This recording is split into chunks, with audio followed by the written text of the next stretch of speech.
Welcome everybody to God, Family, and Bikes. I'm Rob Martin, and this week we're going to be working on this YZ250FX. We bought this bike about 6 months ago this summer for my son, and he paid for part of it, kind of a joint effort. And he's been doing all the maintenance on it, which is really good. As part of the reason I got into dirt bike riding is to teach the kids some skills and also to have some fun time with them. So he's really stepped up with this bike and trying to maintenance it. And last weekend we were going for a ride, so he wanted to change the oil in it. And so he got out here in the garage and was working on changing the oil. And he came in and said, "Dad, the drain plug's just spinning." And I knew right away what he had done, stripped out that bolt. So I came out and can be highly frustrated, and I had to remember to control my emotions, because it's really good that the boys learn how to work on a bike. And you know, until you do it your first time, you don't know how to do things. And so you have to have a chance to try things in order to learn and grow. So I really commend him for doing that. And this gives me and him an opportunity to work on the bike and fix that problem. You know, it's not insurmountable. You make a mistake, you just learn how to fix it. So what we're going to go ahead and do is try and remove the motor, because unfortunately where that drain plug's located, it's you can't get at it with a tap or a die, so we can't chase those threads. I'll put a little clip of video in here to show you where that's tucked up underneath the bike. And there's just the frame here is in your way of getting a straight shot at that, so that's why we have to remove the motor. I'm going to start removing the plastic, the seat, fuel tank, so we can get the motor out of there. And then we're going to try, and I think I'm going to try and use a Time-Sert thread repair. And that's supposed to be better and a reusable bolt like a drain plug than a Heli-Coil. So we're going to go ahead and use that. It looks a little bit better too, a little bit more robust than a Heli-Coil. So we're going to give that a shot, and we'll show you how that goes. Are you going to help us? No, I'm not. All right, so the fuel tank removes real easy. You'll just remove this bolt from right here. The hardest part of this is disconnecting it and knowing how these electrical connectors work. This one right here, you press back here, and then so it just slides off. There's a little peg right there, and then that goes in there. Should press and come up there. Now the fuel line here, you pull down on this red thing, and then it pops right off. And the last one is this electrical connector, and it has a little spot for your thumb there. Press it and it wiggles out. Then your fuel tank's out. So the next step is to remove the shock mounting bolt.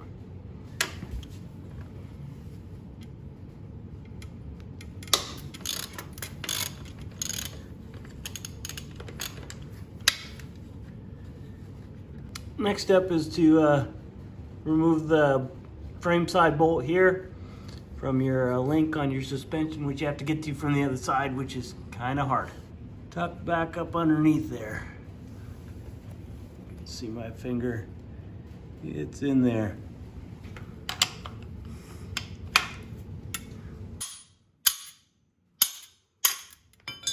So next we're going to remove the silencer, and just unclamps here.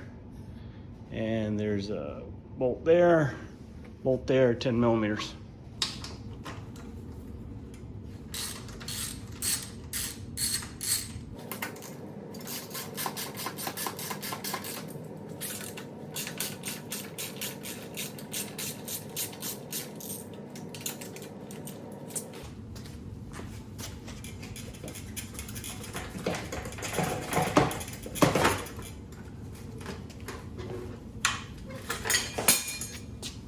Now the exhaust pipe's next to come off. Looks like there's yeah, we take it off right here, and then it should fish out and around.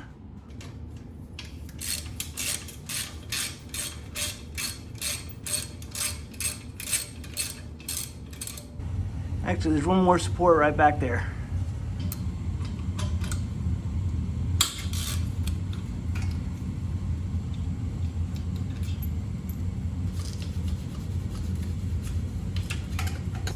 Took a little bit of wiggling around, but that exhaust pipe rolls around and then it pulls off that right side of the bike. Okay, the next step is to remove the drive sprocket and chain, and we'll have to remove this guard to get it out of the way, and then it's just a matter of unhooking all the electrical connections to it and the ECU, and it should be ready to come out.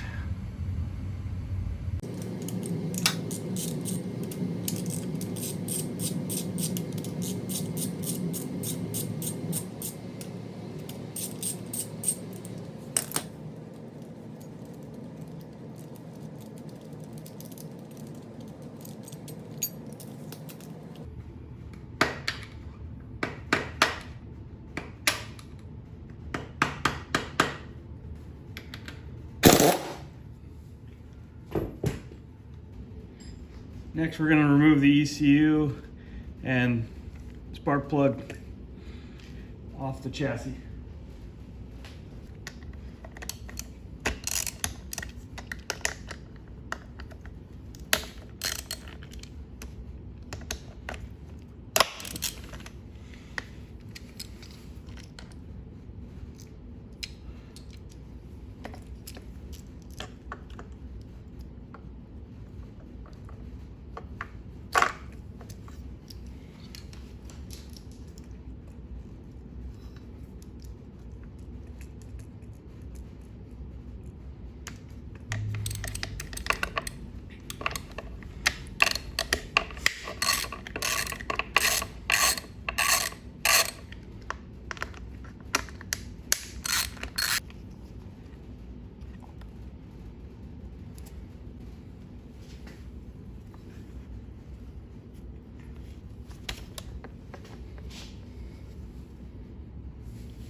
Next, we need to pull this rectifier off.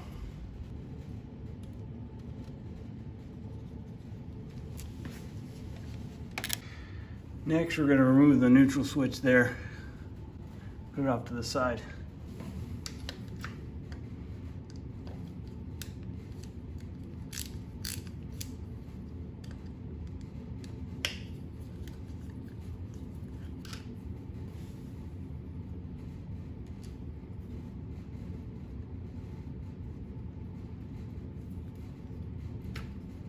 All right, just to see what's going on, we're going to go ahead and remove these braces. They'll have to come off eventually anyway. We can't get the throttle body out with these in our way. Oop, that was bigger.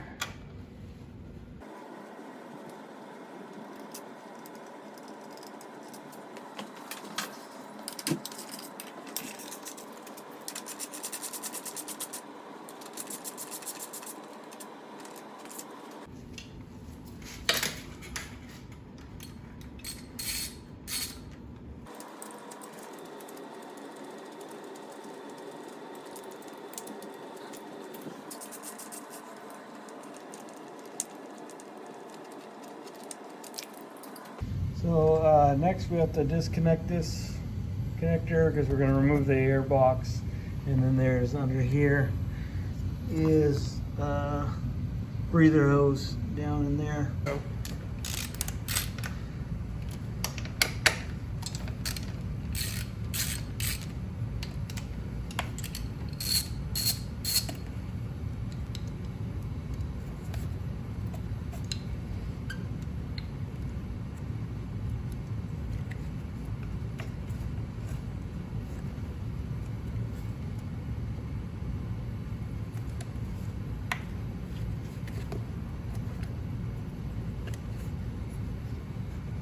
Okay, so now we have to unhook the throttle cables. Just pull this boot up out of the way, and then there's one bolt here in the cover. Take this cover plate off.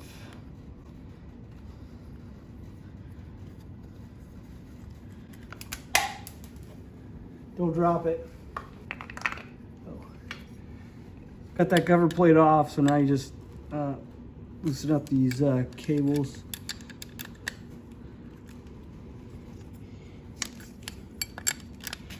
There's two jam nuts on the top. If you loosen those, And you should be able to pull your cables out. And those are done. Every one of these connectors is a little bit different.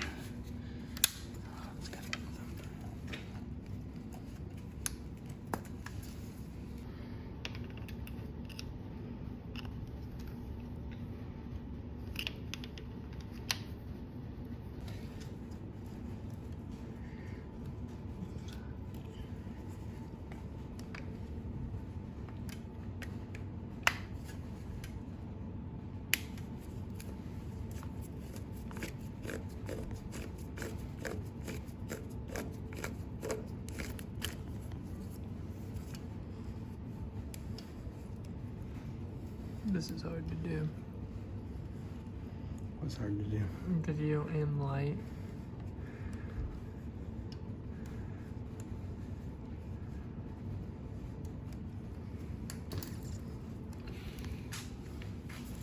Next, we disconnect the clutch cable.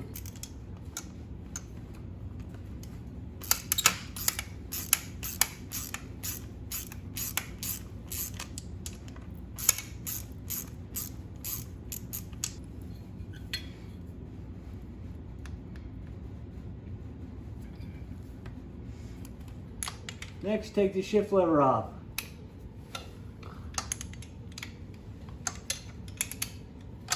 Next, we're going to remove the starter.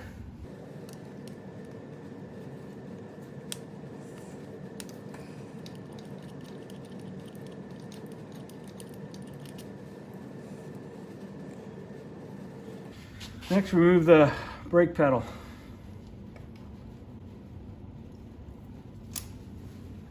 Cotter pin.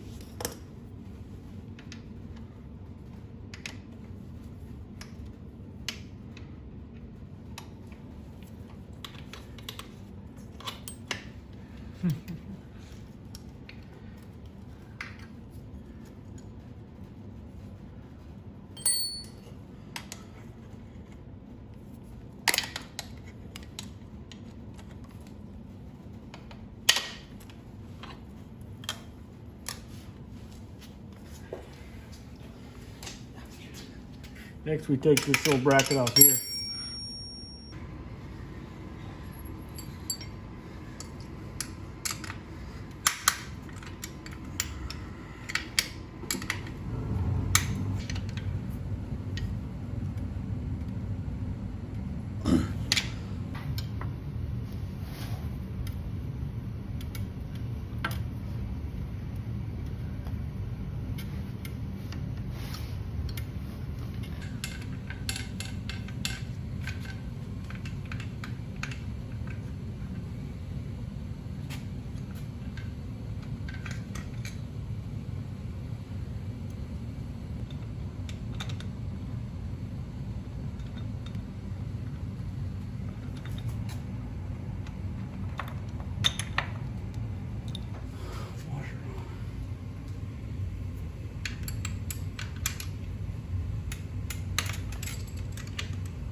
Last thing to do is remove the cross shaft for the swing arm.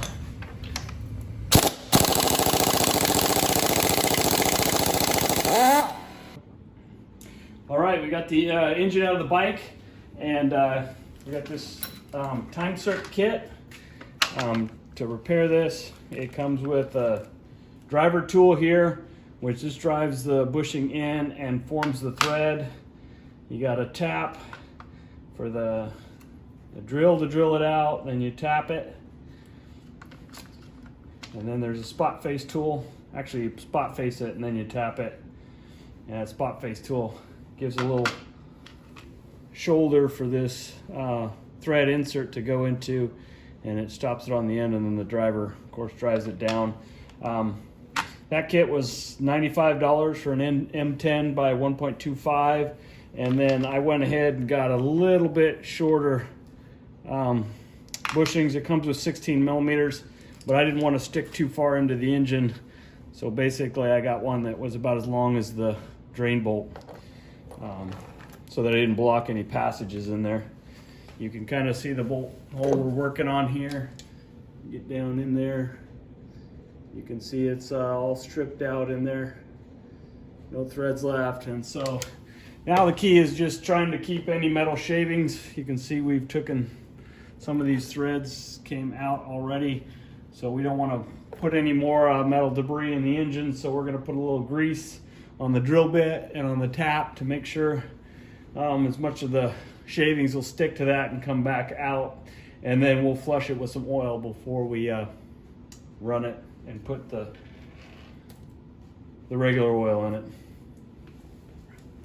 All right, the first step is to drill this out. We're just going to put a little of this axle grease on the end. You're supposed to use, the directions say to use WD-40 for your drilling and tapping. So I'll put a little of that on there too, but we'll get the grease on here first.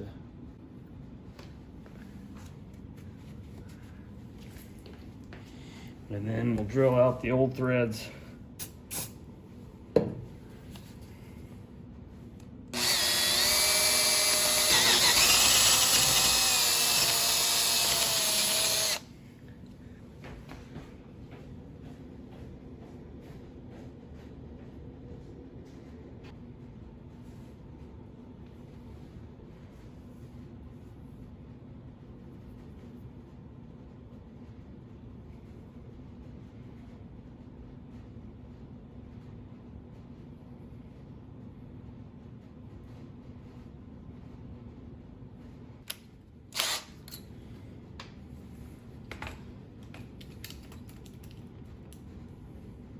How does it look in there? It looks pretty good, doesn't it?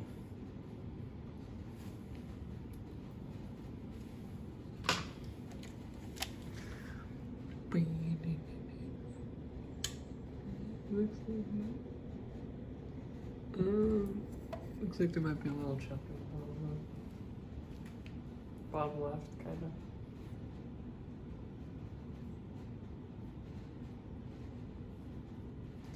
Should we like run crappy oil through it again? Yeah, that's what I was planning on doing. Okay, what's next? Counterbore. Mm-hmm. Next, we'll run that counterbore tool. How's this thing do?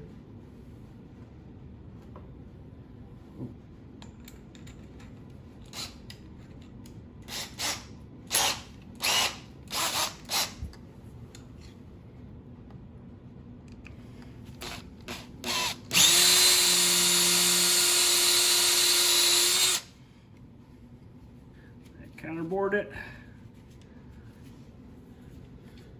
And we want to get all those metal shavings out of there, that's for sure.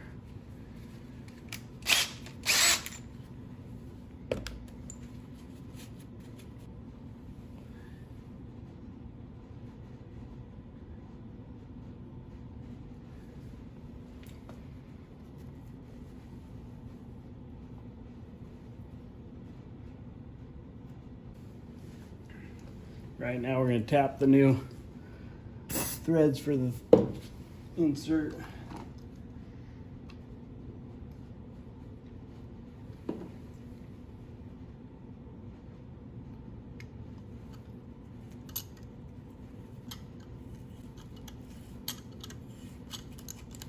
You get screw in and then you back it off to break the chips off.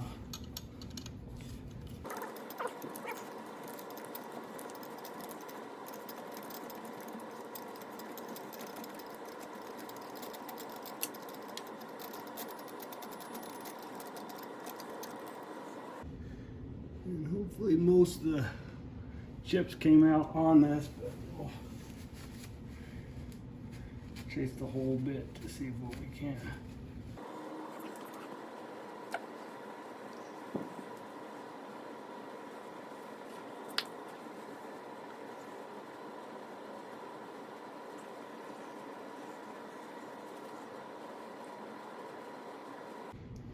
So the last step is to drive the insert in there. The instructions say put a little 30 weight or driver oil on there, so we'll put a little of that on the inside. Then you thread it into the insert and it'll only go about halfway because the last few threads aren't formed, and that's what this tool does, is form those as it drives through. And then as an extra precaution, we're going to put a little Loctite on it.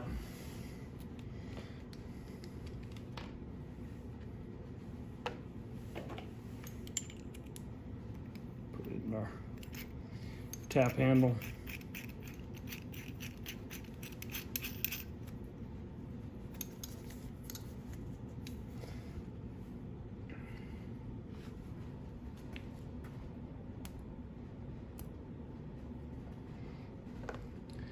A little Permatex on there.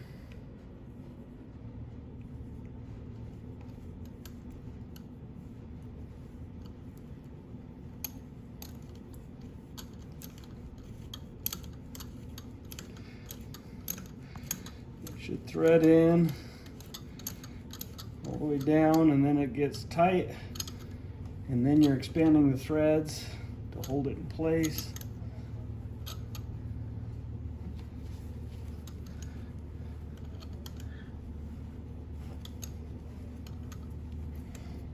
Once that's done, it loosens up a little bit, and then you're all the way in. You just back it out.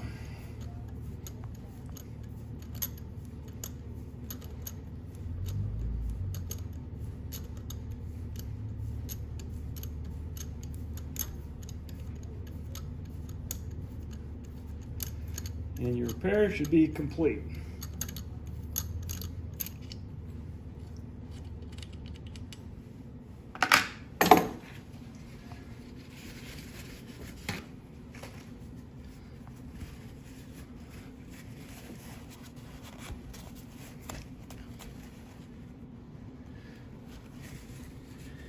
Now we have new drain bolt threads.